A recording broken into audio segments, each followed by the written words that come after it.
والاهلي بيكمل على النادي الاهلي بيكمل على سلسلة تقديم مباريات جيدة بلعب واداء ونتيجة.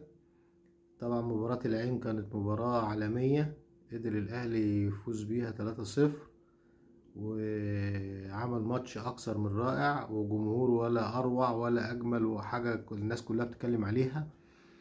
وتهنئة من الاتحاد الدولي من انفانتينو، والدنيا كلها اتقلبت بعد الماتش.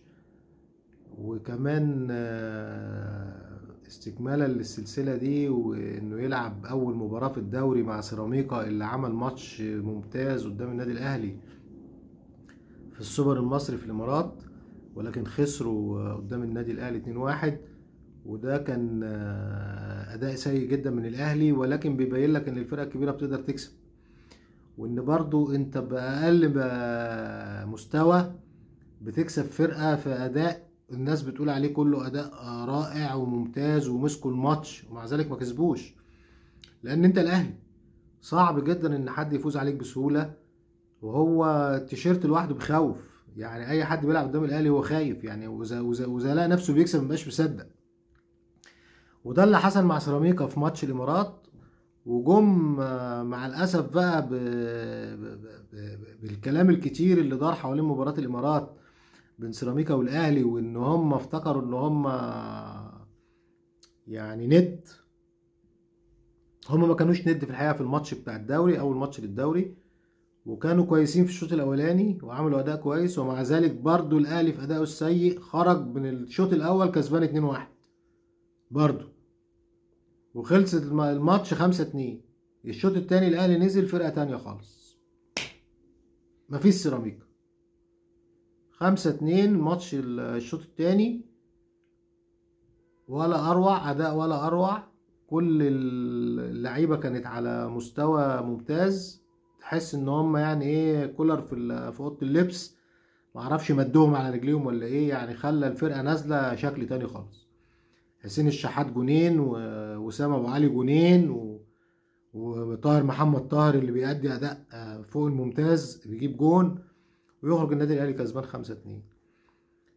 عايز اقول ان الاداء الجيد في الشوط الثاني انت ما تضمنش. الاهلي لازم يكون عنده حذر، وانه ما ينفعش الاداء الضعيف ده يبقى على فترات في المباراة، لان مش كل مرة هتقابل فرقة زي سيراميكا.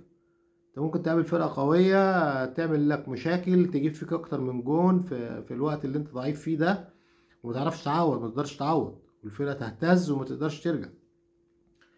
الاهلي لازم يعالج الاخطاء دي، ويعالج النقطة دي بالذات لانها اتكررت اكتر من مرة، خصوصا مع سيراميكا. في ماتشين سيراميكا اتكررت، فنرجو ان كولر ينتبه للموضوع دوت، وما يكونش له اي يعني انه يتعالج في خلال الفترة الجاية، وما يظهرش تاني للفريق بهذا الشكل السيء. مفيش مشكلة ان الاداء يبقى ضعيف، لكن ما تبقاش مدي فرصة للفرقة اللي قدامك يعني بشبه سيطرة كاملة كده على الملعب، وسط وهجوم وكل حاجة، بيعملوا كل حاجة كل اللي هم عايزينه، كأن الاهلي مش موجود. يعني حتى مفيش ضغط على الكورة، مفيش قطع، مفيش لعب ماشي. ممكن الفرقة ما تأديش كويس، لكن ما تبقاش الكورة مع الفريق المنافس طول الوقت، بحيث ان انت تبقى مهدد في اي لحظة ممكن يجيب فيك جون.